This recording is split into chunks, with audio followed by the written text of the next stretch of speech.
Hey guys, Blue100 back again with another video. So today we'll be continuing on with our Deadpool Wolverine review, but this time we're going to be talking about the spoilers. So if you haven't seen the movie yet, I suggest to watch our previous video, which was the non-spoiler review, but if you have seen the movie, then you can continue on with this video. So, as we mentioned in our non-spoilers video, one of the things that we really liked in this movie was the opening scene. And remember 2 years ago when Ryan Reynolds and Hugh Jackman said in that video that they weren't going to touch Logan? Logan takes place in 2029, totally separate thing. Logan died in Logan, not touching that. Well, Deadpool digs up his corpse, and he pretty much uses his body to fight the TVA. And at the same time, he was dancing to Nsync's Bye Bye Bye, which is my favorite part in the entire movie. I think it's everyone's favorite part at this point, because like everywhere we look on Instagram, the song is being played and the reference to Deadpool is being played, and it's gotten to the point where new gens are calling it the Deadpool dance. Unfortunately. Yeah, like that annoys me, but throughout the entire intro where Deadpool was dancing to that, like we were singing along to it. And I'm pretty sure everyone who knew the song in the theater was singing along to it too. Yeah, and when the song was coming to an end, Deadpool pulls out the claws from the dead body of Logan, which I thought was really cool to see. Yeah, that was really sick. Like our theater was like in awe when he did that. So after that awesome sequence, which by the way is probably my favorite comic book opening of all time, or even my favorite Marvel opening, Wade is talking to someone, and that someone happens to be Happy Hogan. Yeah, we were so surprised. Like, there was no indication or leak that he would even be in that. Like, exactly. I was like in shock that he was able to go to the MCU. I mean, they did say that by the end of this movie that Deadpool and Wolverine would go into the MCU, whatever the ending of that movie would be, but that wasn't really the case, unfortunately. Yeah, they were only there for like a little while. We knew they were gonna go into the MCU, but we didn't realize that it would be a specific person from the MCU to be in that, and we didn't expect it to be Happy Hogan. Which I thought was a really funny scene, because Wade is actually applying to become an Avenger, but of course he doesn't get in. And Happy also explains to him that the Avengers is not just a team where you wear cool costumes and it's not just about the fighting, that they stand for something, like something important. The whole, thing that kids look up to, like I'm pretty sure kids look up to Deadpool as well, but like he's not exactly kid appropriate. Yeah, he's more of the adult fan base. And teenage fan base, I think, yeah. So after Happy's entrance, and after the TVA pulls Wade from his universe, Paradox, aka Matthew McFadden, shows Wade some clips from the MCU, including a clip of Thor crying over Deadpool, which apparently will mean something in the future, probably Secret Wars, but I don't know. We're not too sure. Yeah, also it's not Chris Hemsworth in that. Like, Chris Hemsworth didn't even know that Thor was gonna be in this movie to begin with. Yeah. I mean, it kind of looked like him, but at the same time it didn't, so... Yeah, I knew it wasn't him. So we're not really sure if that's Chris Hemsworth's Thor or a variant of Thor, so... I don't know.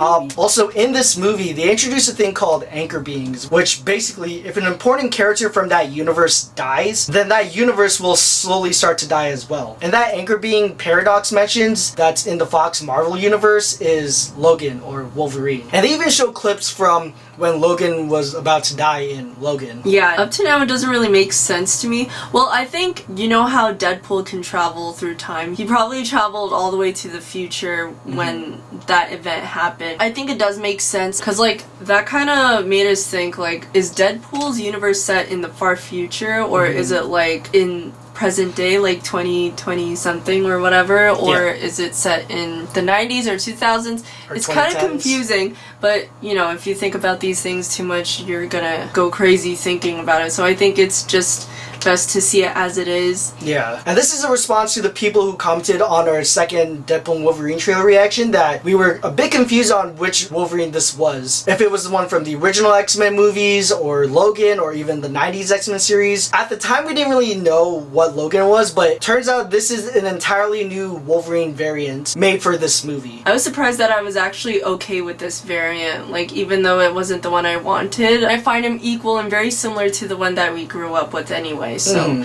yeah, he's just as good as the original Wolverine that we grew up with. Then later on, after Deadpool kills the TVA, he ends up going to various universes to find a Wolverine that isn't dead. So the first universe he goes to, he does find a Logan that isn't dead. However, it's a comic accurate version of Logan. Meaning it's a short Logan, like a really short Logan. Like, he's not even 5'4", he's probably like 4 feet tall. Like, there is a picture that someone made a couple years ago, basically comparing the heights between the comic accurate version of Logan and Hugh Jackman's Wolverine. And from that point on, he pretty much goes to different universes that has a Wolverine. Like, a Wolverine that has only one hand, a Wolverine that's wearing his classic suit, the yellow and brown one. And in that universe, he's fighting a Hulk variant, which was honestly a really surprising scene. She didn't even notice that it was Hulk until I mentioned it again after we saw the movie. Yeah, like, I think it was because of the 3D glasses that I didn't see it that well, but like, I just thought it was a really buff, really big Wolverine. And then the second to last universe that he goes to before encountering the one that's in this movie, there's a Wolverine that's played by Henry Cavill, which was another surprising cameo that I didn't even expected. Yeah, he even jokes like, oh, he looks like Henry Cavill from behind, and he turns around. And it's actually Henry Cavill, which I honestly think he would be a pretty good choice to play as Wolverine, even as a variant. Yeah. There were also many rumors that Daniel Radcliffe would be in this movie, that he would be the one shown in the trailer where he's wearing a white jacket, but that was still Hugh Jackman. Yeah, I honestly thought that it would be Daniel Radcliffe, but it was actually Hugh Jackman playing as Patch. But maybe one day, like in Secret Wars, hopefully that Daniel Radcliffe would play as a Wolverine variant, but I don't know, we'll see. Yeah, I don't know why I was kind of upset that it wasn't Daniel. Because I guess people were hyping it up a little too much, and that kind of, you know, made me expect that it was Daniel, even though I said that my expectations would be low, but like, I don't know, I kind of believed that it would be Daniel. Same here, but no. And during that montage, they were playing the song from Back to the Future, aka Power of Love, which was another song that I was singing along to. Yeah, I found it pretty fitting for that whole montage, because it's like, he's not exactly going back in time, but he's going to like different timelines, so I think it kind of fit the mood of the scene. Actually, most of the songs in this movie were pretty fitting. Even the emotional songs playing in this movie, it fit the scene that it was playing in. Now on to the first big cameo of this movie. I was honestly very surprised about this cameo appearing in the movie, and it appears right after Deadpool and Wolverine's fight in the Void. And that person is none other than Chris Evans as Johnny Storm, or Human Torch. Yeah, I was kind of confused at first because I wasn't sure if it was Captain America or Johnny. Like, I had a feeling in between because his costume, it was pretty much covered with this like cloak or a hoodie of some sort, and then the arms were red, so I thought it was Captain America, and his beard kind of threw me off, but I kind of knew he was Johnny with the brown hair, but I wasn't too sure. But when he finally said his catchphrase, yeah, everyone was cheering in the theater. It was pretty similar to when Green Goblin showed up in No Way Home, or when Doc Ock showed up. And at the same time, Pyro and Sabretooth are in that scene. We were also cheering and very happy to see Pyro and Sabretooth return in this movie. But I was kind of upset that Sabretooth had like only a split second screen time. I thought the fight would be like, when we watched the behind the scenes footage, I thought that the fight would be a little longer, but it just cut to when Wolverine sliced his head off. Yeah, that was honestly unexpected, but I kind of had a feeling that it was going to be short, but it was honestly great seeing Tyler Mane back as Sabretooth after 24 years. Yeah, he's honestly our favorite Sabretooth, well mine. Like, I love Liev Schreiber, but Tyler Mane Sabretooth is what we grew up first. And he looks better. But with Pyro, it was honestly great seeing him again after X-Men The Last Stand, because, well, he pretty much got his ass kicked by Iceman in that movie. But during that scene where Human Torch says flame on, and he's about to use his flame powers, Pyro just basically takes his power away, or just absorbs the fire. Yeah, since he can't create a fire, but he can manipulate it, I found that pretty funny, because Johnny's known to show off, so we pretty much met his match with Pyro. Unfortunately, and we thought that that would be the end of Chris Evans' Human Torch, but he's honestly in the movie for like another like 3 to 5 minutes. Yeah, I thought it was going to be Multiverse of Madness all over again, where they only have a split second of screen time, and then they kill them off right away. I'm just like, no, not again. But thank God he he was in the movie a little longer than we expected him to be. But just like with John Krasinski's Miss Fantastic in Multiverse of Madness, he pretty much got the same treatment he did, but Cassandra pretty much just took away his skin. And that just disappointed us again because it just gave us Multiverse of Madness flashbacks. All over again, yeah. Yeah. But they did explain why they had to shorten his appearance. It was because Deadpool makes a fourth wall joke about Chris Evans making the budget a little too high on his appearance, so that's why they had to cut it off a little. Yeah. But I'm happy with what we got for Chris, that, you know, he had this much screen time. He didn't die right away as when we thought, but the way he died, it did kind of upset me. Yeah, same here. But I think they're saving him for Secret Wars. That's Hopefully, what I'm thinking. hopefully. But, you know, we'll see. Yeah, because as I predicted like 2 years ago with Multiverse of Madness, I really hoped that movie would show Chris Evans back as Human Torch, but it was actually this movie that reintroduce him again as Human Torch. Yeah, but they explained that this Human Torch isn't the Human Torch from the 2005 movie. It's just a variant. Yeah. Which I'm happy about. And hopefully they bring back that Human Torch. And then Deadpool would make a little joke like, hey, didn't you die up in the void? Yeah. So I just hope that Chris Evans does come back as Human Torch from the original Fantastic Four movies from the 2000s. Yeah. Because, like, he was the best character in that entire movie. Yeah. And aside from the other villains in this movie that were from the original X-Men movies and the other Fox Marvel movies, we did see, like, some familiar faces. Even though they weren't played by the same actors in those movies, it was still cool seeing, you know, the characters again. Like Juggernaut from X-Men 3, Lady Deathstrike from X2, Bullseye from the Daredevil movie, and Toad. Yeah, and even Psylocke from X-Men Apocalypse, but it wasn't Olivia Munn or Kelly Hu or even Vinnie Jones. Like, we thought that they were going to be in this movie, but apparently that wasn't the case. Yeah, and like that is what kind of makes me scared for future projects. Like the budget of getting every single actor back as their old character, that's what kind of scares me, that they won't be able to bring everybody back because of budget. And that makes me a little anxious because I know we all want to see old actors come back as their old roles that we've known them for. Like Ben Affleck, for example. He doesn't even want to play as Daredevil again. He just wants to play as Batman or just whatever role they give him. Yeah, I think he's kind of got a little lost identity for acting at this moment, so that's probably why. Yeah. Like, they even made a joke about that, but we'll get to that.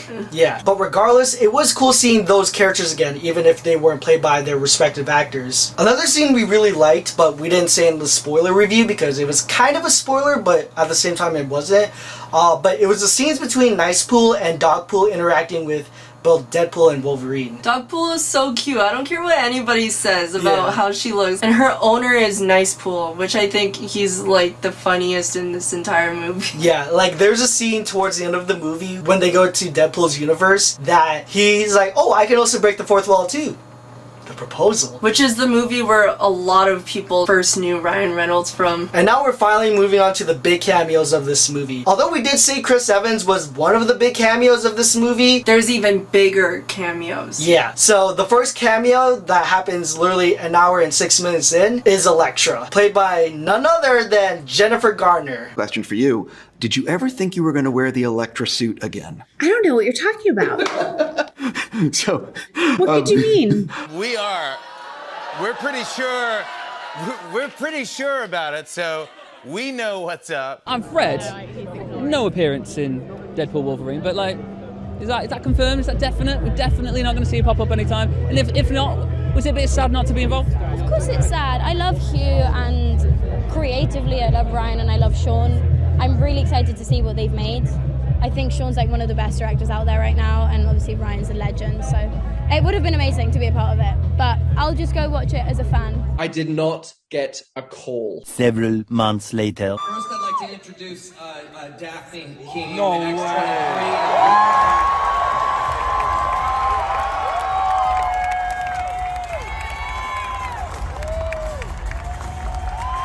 like to introduce Jennifer Garner as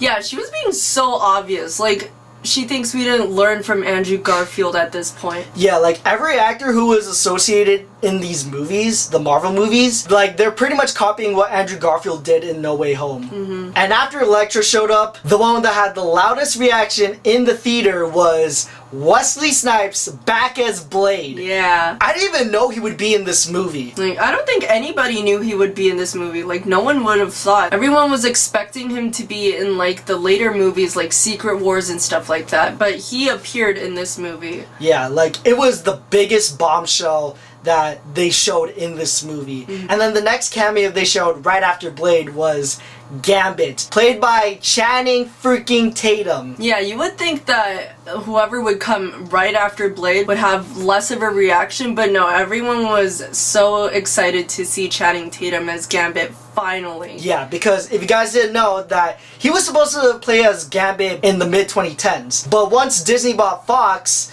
his movie pretty much got cancelled. Yeah. So we never got to see his Gambit on the big screen. But finally with this movie, we finally got to see what his Gambit got to be. And I gotta say, although I love his costume because it is comic accurate, I gotta say it looks really weird.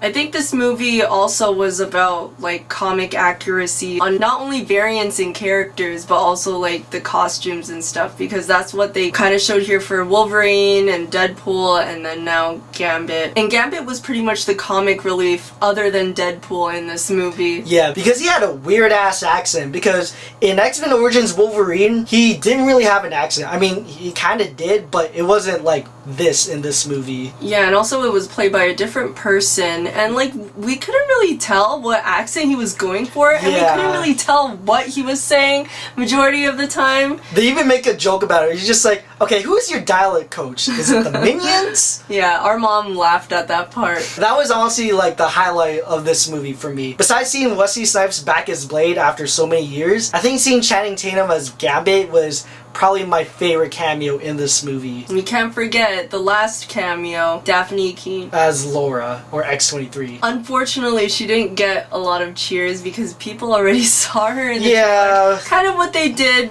for Doc Ock because they saw him in the trailer.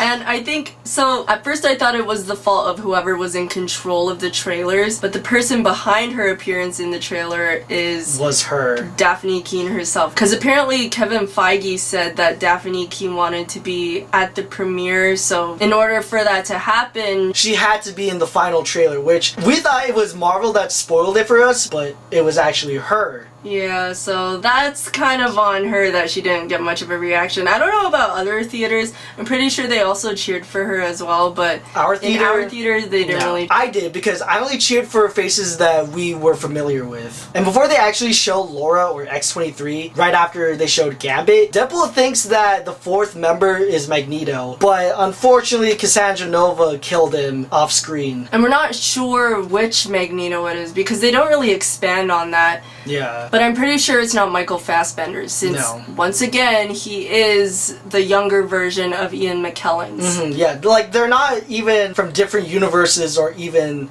you know, variants. Like they're literally from different points in time. Yeah, they even explained that in Days of Future Past that they were from the past. That's like saying Hayden Christensen's Anakin is a variant of Darth Vader. Yeah, like that wouldn't even make sense. Yeah. But they also mentioned some other characters that obviously were not in the movie, like Quicksilver, the Punisher, but again, we don't even know which Punisher it was, and even Daredevil, which Deadpool does make a joke about to Elektra, but Elektra's like, don't worry about it. Yeah, because even though they are divorced in real life, they're still friends, but she knows that he doesn't want to return as Daredevil anymore. Unfortunately, which I would love to see him return in Secret Wars. Yeah, I really do. Although I like Charlie Cox as Daredevil, I would like to see Ben Affleck return as Daredevil one day. Yeah, me too, because that's the Daredevil that I grew up with. I don't think he ever saw it fully. I saw it fully, but I don't remember it completely. I only remember the part where he's like reading Braille and stuff like that, and learning to read in Braille, so. I've only seen like bits and pieces of it. But we were originally going to watch it in preparation for this movie, but unfortunately we couldn't find it in any other platform. I mean, it is on Disney Plus, but here in Canada, it's not in Canada. We don't have that. We have the Charlie Cox version of Daredevil, but not the Ben Affleck one from 2003. Another part I liked in this movie, but I obviously couldn't say because that would have been a huge spoiler. Although it is in the final trailer in this movie, it's only for a few seconds, but it's a conversation between Laura and Wolverine. Because she basically tells that version of Logan that her Logan basically made her who she is. Yeah, they have a little moment where she's like, you're just like him. And we think that this Laura is the Laura from Logan. Because she has the glasses, yeah, she has the scream, she has everything. And her saying that this Logan reminds her of her Logan, it shows that her Logan is the one who passed away and now she's all grown up, but she was just thrown into the void. Yeah, like we're not really sure how she got into the void because it's never really explained how the TVA went up to her and, you know, pruned her. And like we were also thinking that since there were people trying to catch her in Logan, maybe the TVA were also after her after the events of that movie. Which caused her to be thrown into the void. But through the years, the TVA probably caught up to her when she was in her like late teenage years. And finally threw her into the void when they had the chance. Yeah, that's what we think because otherwise... It's just a theory. Like, we're not certain. But that's how we think she got into the void. Yeah, because this can't be a variant of the one we saw in Logan. Yeah. Now, although we said in the non-spoilers video, there was a battle in the middle that had too much shaky cam, I did like the battle overall because it had both Wolverine, Deadpool, Blade, Elektra, Gambit, and Laura. Fighting the X-Men villains. Yeah. It was pretty epic of a battle. Like, although it wasn't on par, say, with the 3 Spider-Man fighting the villains, it was still really cool seeing those 4 characters fighting with Deadpool and Wolverine. And before that final battle in the void with the cameos, there was a point in this movie where we thought all the cameos were gonna die again. Just like in Multiverse of Madness, but thank God they didn't. Like, they all regenerated. Like, we remembered, oh yeah, they have healing powers. Like, Blade is part vampires, so he's like kind of immortal. Elektra, I think she also has healing powers. I don't fully remember. So. And Laura has healing powers. Yeah, because she has the same powers as both her dad and Deadpool. I'm not really sure about Gambit. Although he is a mutant, we're not really sure if he has, you know, any healing powers. Yeah, but thank God they didn't make the same mistake again. Yeah, because we were so traumatized with what they did in Multiverse of Madness with Professor X and the Illuminati. Yeah, which made a lot of people really upset because those cameos died so quickly. It was such a waste seeing those characters just die like that by Wanda. But thank God with this, they were all okay. Thank you, Jesus. Thank you, Lord. Thank you. Thank you. Thank you. Another thing I really liked are Cassandra Nova's powers because it's pretty much a combination between her brothers and Jean Grey's essentially. But she can pretty much dig her fingers, not to sound wrong or anything, but she can pretty much dig her fingers into people's heads. Which it is disgusting, but it's pretty unique. Yeah. She even explains how with her brother's powers he just uses his mind, but with her she has to get her hands dirty, like literally. And when she's even looking into Wolverine's mind, they even show like clips and whatnot from the previous X-Men movies, which got us really excited. But also confused because like, wait, isn't this a different Wolverine variant or is it the same Wolverine variant? Yeah. But what we realized is when looking into his mind, it's probably connected to the other Wolverine variants' memories. Yeah, it's pretty much how Venom in the Venom universe has pretty much the same memories as the Venom from Spider-Man 3. They pretty much share the same memories as the one from Spider-Man 3. Another shocking thing in this movie that we were surprised about is Pyro is the secondary villain in this movie, along with Paradox. Figuring out who the main villain of this movie was kind of confusing. The whole movie was confusing as a whole, but like, you could still understand it, but like, a lot of the plot was kind of confusing. Like, who was the villain,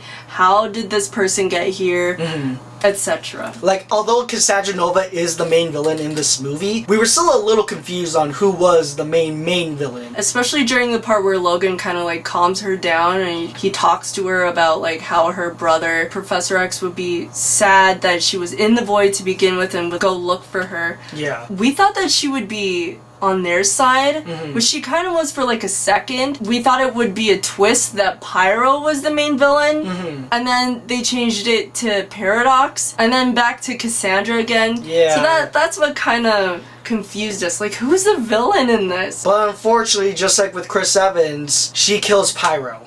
Because he tries to kill her. Because apparently she has healing powers as well. Yeah. Speaking of Paradox, since he is played by Matthew McFadden and he's mostly known as Mr. Darcy from Pride and Prejudice, I'm kind of sad that Deadpool didn't make a reference to that, since I think a lot of girls would have been laughing at, since that's what they know him from, but I don't think a lot of girls recognized him when they saw him in the trailer to begin with. Like, yeah, because he looked a little, you know, older. His look is completely different than when he played Mr. Darcy, but it's fine. And now the last cameos in this movie, which we thought there were going to be more, but it's pretty much what they did with, like, No Way Home. But the last few cameos in this movie are, like, an army of Deadpools. One of them is Ladypool, who is played by Blake Lively, aka Ryan Reynolds' real-life wife. There was a cowboy Deadpool, voiced by Matthew McConaughey. And then there was Kidpool, voiced by Ryan Reynolds and Blake Lively's daughter. There was also Babypool, who was also Ryan Reynolds and Blake Lively's kid. Oh, and, I didn't know that. Yeah, and there was even Headpool and a couple of others. And during that scene, we finally get to see, after so many years, Hugh Jackman finally wearing the Wolverine mask, which, okay, here's our thoughts. Personally, for me, I really love the mask, but the way they designed it in the movie, it just looks kind of goofy. Yeah. If you can see right here, I think they just made the cowl or whatever just a bit too long. Yeah, too long, too wide.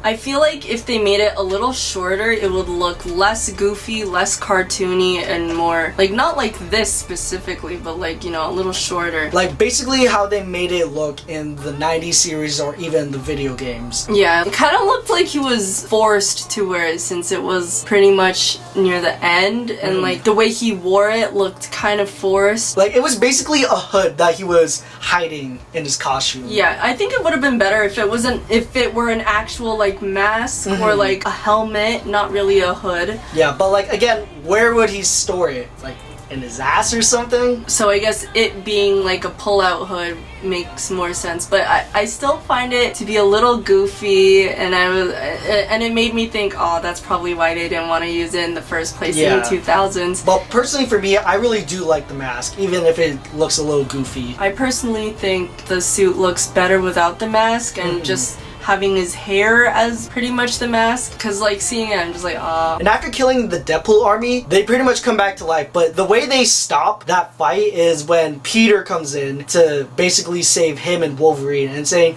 do not kill this Deadpool, he's with me.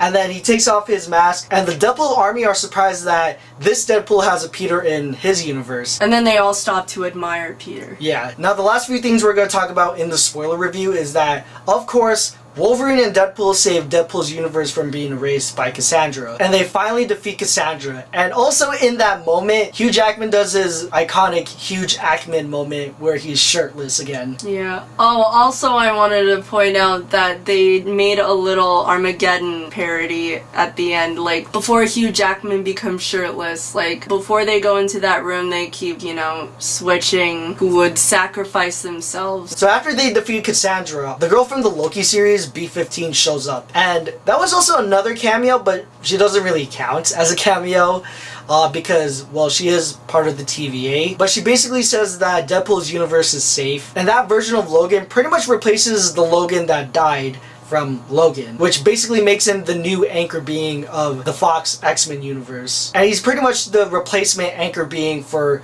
Deadpool's universe, since he joins Wade in his universe. Yeah. And they also retrieve Laura from the Void and bring her back into Deadpool's universe, which is where we believe she came from in the first place. Yeah, because otherwise it would make no sense that, oh, Logan is in a different timeline, but it's not. It's in Deadpool's universe, since that Logan was the anchor being. And then we finally get to the end credit scene, which is a tribute to all the Fox Marvel movies that they showed, from the original X-Men, the original 2000s Fantastic Four movies, and the later Fox Marvel movies. It's pretty much the Marvel that I grew up with, my childhood. He also grew up with it too, but it was the Millennials MCU. And as they played that while playing Time of Our Lives in the background by Green Day, it was just so nostalgic to see all those behind the scenes videos of all the Marvel movies that we grew up with while that song was playing in the background. It just gave that nostalgic 2000s feeling that I felt like back in the day. I also remember hearing that song on the radio back in 2005, so it gives like a connected nostalgic feel while watching those behind the scenes videos. And now finally the post-credit scene. It's basically Deadpool just showing proof that he wasn't lying about what Human Torch said about Cassandra. Yeah, like I thought it would be something important to the MCU in the future, but no, it's just showing that. Yeah, because they don't really have something final that they want to show that in the future MCU. So although we did enjoy this movie, there are some things that we wish that could have happened in this movie regarding to the cameos. As much as I love the cameos in this movie, I just really wish we saw James Marsden, Halle Berry, Famke Janssen, Ian McKellen, and Patrick Stewart return in this movie. Yeah, I was expecting for them to show up at the end, like, because they were talking about this Logan's X-Men and his timeline throughout the entire movie, so I thought like at the end he would go home and his timeline would also be saved, like, you know, the typical things that we see in these movies, but that wasn't the case. But although I am still very happy with the cameos, I think it's because Kevin Feige wants to save them for bigger and future movies. Yeah, aka Secret Wars, which we're really excited to see, along with Avengers Doomsday, which, if you guys didn't hear, that Robert Downey Jr. will be playing Doctor Doom in these next two Avengers movies,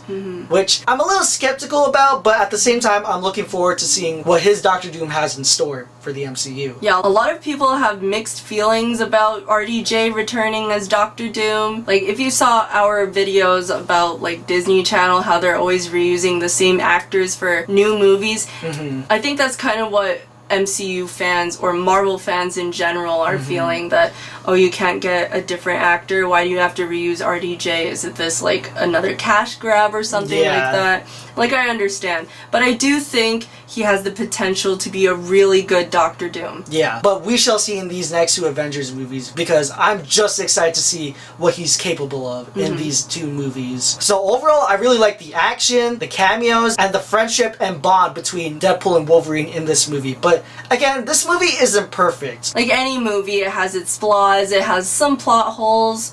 Actually, it has a lot of plot holes, but it's still a really enjoyable movie that people would want to see over and over again. Yeah, just like with No Way Home. And just like with that movie, we're even watching and replaying the clips over and over and over again. But what really makes this movie special is the bromance between both Hugh Jackman and Ryan Reynolds in this movie. Not only is it funny seeing them together, but it's a dream come true seeing them finally together in one movie. Because we saw how they did the first time in X-Men Origins Wolverine, and they completely butcher that. So thank God we finally get to see them properly together in this movie. Yeah, because they didn't really have much of a friendship or even a bond in X-Men Origins Wolverine. Yeah, because for one, they completely sewed his mouth shut, Deadpool, in that movie. Yeah, and they barely had any talking scenes together, so... Yeah, and that's why a lot of fans like to disregard that movie as being Deadpool's first appearance in a Marvel movie. I mean, the current Deadpool kind of erased that from the timeline. Yeah, as we saw in the previous Deadpool movie. Yeah. But personally for me, I'd give this movie a 9.5 out of 10. For me, 8.5 out of 10. I personally would rank this movie underneath or above Logan and Days of Future Past. But overall, what did you guys think about Deadpool and Wolverine? Did you like it? Did you not like it? Did you think it was okay? Or do you think this is the best multiverse movie since No Way Home? And as usual, make sure you guys check out my sister's YouTube channel and her social media pages in the description down below. So until next time, guys, I'll see you all in the next video. Peace.